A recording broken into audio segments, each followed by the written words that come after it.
Ang mabuting balita ng Panginoon ayon kay San Mateo. Noong panahong iyon, sinabi ni Jesus sa kanyang mga alagad, "Narinig na ninyong sinabi, ibigin mo ang iyong kaibigan at kapuotan mo ang iyong kaaway. Ngunit ito naman sabi ko, ibigin ninyo ang inyong mga kaaway at idalangin ninyo ang mga umuusig sa inyo upang kayo'y maging tunay na anak ng inyong amang nasa langit. Sapagkat pinasisikat niya ang araw sa masasama at sa mabubuti at pinapapatak niya ang ulan sa mga banal at sa mga makasalanan.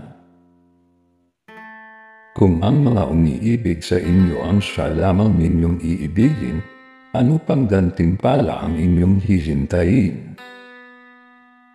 Hindi ba't ginagawa rin ito ng mga publikano? At kung ang binabati lamang ninyo ay ang inyong mga kapatid, ano ang nagawa ninyong higit kaysa iba? Ginagawa rin iyon ng mga Hentil. Kaya, dapat kayong maging ganap, gaya ng inyong amang nasa langit." Ang mabuting balita ng Panginoon. Pinupuri ka namin, Panginoong Hesukristo.